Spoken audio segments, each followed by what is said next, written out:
But going forward, we should also be careful that the noble effort to end sexual harassment does not degenerate into a witch hunt. It can happen, as the Washington Post just proved. So with that in mind, two things to remember. First, anonymous accusations always lead to abuses. The right to face your accuser is the cornerstone of justice and has been since ancient Rome. That's why it's enshrined in the Sixth Amendment to the Constitution. It's why we ban star chambers. We don't allow people to accuse others of armed robbery or murder from behind the shield of anonymity. Why do media outlets allow it in cases of sexual harassment? If you're going to name the accused, you ought to name the accuser, assuming it's an adult. News organizations are not courts. They shouldn't take a side when guilt and innocence are in dispute. It's too easy to get it wrong, and they often do. Second, not everyone accused of a sex offense is guilty. Not every accuser is telling the truth. I learned this the hard way a number of years ago when I was accused of felony rape by a woman I'd literally never even seen. She was a certified public accountant in Indiana, an upstanding member of her community, and also apparently delusional. Her claims were grotesque, but they were highly specific. The assault, she said, took place in the back room of a restaurant in Louisville on a specific day at around 10:30 p.m. She included loads of graphic and horrifying detail. It was stomach-turning, and yet none of it was true. I spent the next 2 months trying to stay out of jail. I couldn't tell my children because I knew they'd be ashamed. I couldn't tell my employer because I knew I'd be fired immediately. I spoke only to lawyers, and I paid them a fortune. I took a polygraph exam from the former head polygrapher at the FBI. I never stopped worrying that the charges would become public and destroy my life.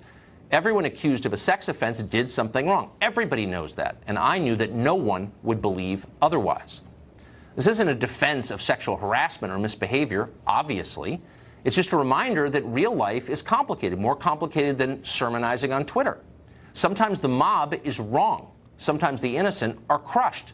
That's always a tragedy, no matter what the charge is. Of course, crushing the innocent may also be the point of the exercise, and we're seeing that. Last week, a feminist called Emily Linden announced on Twitter that she was, quote, not at all concerned about innocent men losing their jobs in the search for perpetrators of sexual harassment. Quote, if some innocent men's reputations have to take a hit in the process of undoing the patriarchy, that is a price I am absolutely willing to pay. Linden, not surprisingly, is a columnist at Teen Vogue. We asked her to come on tonight to talk about her views, but she refused. Instead, we're joined by Cathy Areu. Cathy, thanks for coming on. Thanks for having me. So, I mean, look, I agree with you completely. I think that if someone perpetrates a crime, legal or moral, like sexual harassment, that person ought to be held to account. So I want to be really clear. Right. I would never defend that. Right. I would never defend that either. But the whole point of the exercise is to bring about justice, to make sure that the guilty pay and the innocent go free. Exactly. This woman seems to be, is saying that it doesn't matter that all men are guilty by virtue of being men. That's the opposite of justice. That's collective punishment. You wouldn't be for that, would you? No, I mean, I'm not for social injustice, but what she's trying to say that it would be microscopic compared to what women have been through. You mentioned witch hunts. There are no warlock hunts. There were never any wizard hunts. I mean, women are the ones that are often persecuted, and the mobs that you were talking about, the mobs are usually the men that are burning innocent women at the stake. So women are usually the ones that suffer much more than men, and I think that's what Emily Linden was trying to say. That's, I mean, just for the sake of argument, I'll assume that's true. We're not teaching a history class here, but certainly people have been persecuted unfairly by mobs, that's for sure. For centuries, women have been persecuted, yes. Sure. And men, too, in some cases. But leaving the sex aside, if it was wrong then, why wouldn't you be every bit as horrified that it's going on now, or that it could potentially happen now? Why wouldn't you be horrified by what this woman wrote? Well, she was defending it, saying that it would be wrong, but microscopic in the sense that what happens to women and women's reputations is so much worse than what would happen to a man's reputation. Women's reputations are destroyed constantly on a daily basis, and facts don't really matter. So in other words, she's saying you should respect me when I make the case that facts don't really matter? Well, maybe she's trying to say let's level the playing field, and men are finally feeling the pain that women have felt for a long time, for centuries. And that's good.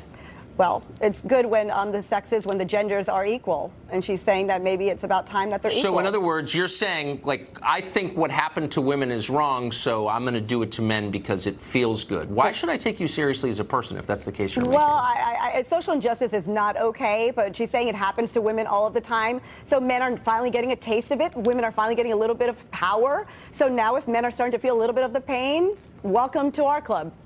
Huh. So how would you feel if this standard, which is horrifying, were applied to crimes like, I don't know, murder or armed robbery? Like, I don't know if you did it, but you look exactly like someone who has done it.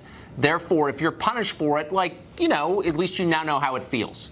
How would you feel about that? Well, it's rare. Women rarely accuse men of sexual harassment. It's rare that in her article she was actually saying that. In her tweets she was saying that it was rare that it actually happened. She doesn't know anything. What do you mean rare? Look, well, that's what she was saying. Here's what she doesn't know. If you can present the stats, like actual social science on that, right. But here's what we know is that people are flawed.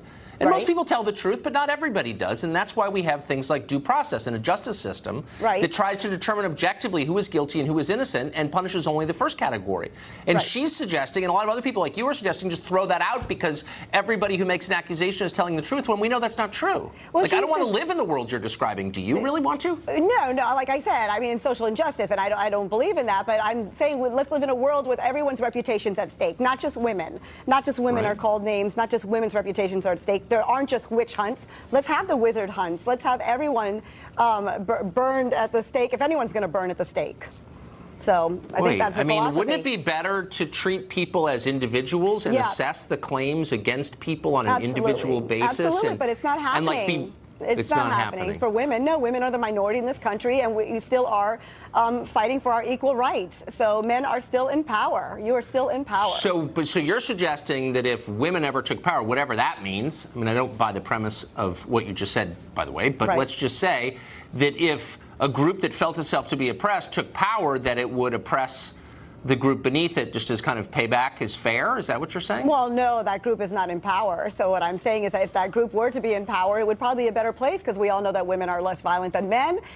They commit less murders than men, and women are just not that way. So it would actually probably be a better world if women were in charge. So yeah. I mean, you may be right. You're not making that case very persuasively, I have to say. Why is it that in the case of these kinds of allegations, the accusers' identity is shielded? Like the basis of justice is the idea that, no, not the victim, the accuser, none of this has gone to court. The facts are not fully known. Okay, the victim and the accuser are two different things. Once you've proven you've been harmed, you're the victim. Before then, you're the accuser. Why would we jettison thousands of years of tradition, of jurisprudence, and hide the identity of the accuser? How would you feel if you were accused of something and you didn't know who was accusing you? Right. Well, but we're seeing there are many men that are guilty right now. So sure, yeah, there are. Yeah, there are many men that are guilty, and you weren't one of them, but many men are guilty. So these women are speaking up, and they're having a voice now. So it's wonderful that they have a voice and they feel empowered to do so. A voice, but no name or face. So in other words, let me just ask you again: how would you? And by the way, I think most people accused of these kinds of crimes are guilty. Okay, but what grates on my conscience is that some of them aren't. Right. And so I'm wondering how you would feel if I said, you know, Cathy, I've spoken to someone who accuses you of something that's career-ending, that's life-ending. It's a grave moral crime. And I'm not going to tell you who this person is, but I'm going to tell everybody what this person accuses you of. Wouldn't you say, hey, wait a second, who is this person? I want to face my accuser. Wouldn't you think that? I would feel like a woman has felt over the centuries, like the Scarlet Letter, like Hester Prynne that had to wear the Scarlet Letter A. I would feel like a woman the way she's been treated over the centuries. Women have been accused for years, for hundreds of years, of crimes that they didn't commit because they weren't pure enough. But they haven't been accused anonymously, not in this country, because it's never been allowed until recently. It's never been allowed. And that would include the Puritan times, that would include the Hester Prynne era that you're referring to. People are not accused anonymously because that leads inevitably to abuses. I just want to leave on that concept. Do you understand that? Yeah, absolutely. And as I said, I don't believe that anyone should be accused falsely, but I understand her way of thinking, Emily Linden's way of thinking, and I can see what she was saying, that if men suffer in just a microscopic way compared to the way women have suffered, so be it. Yeah. I hope you never sit on a jury, much as I like you, Cathy. Thank you. I like you too.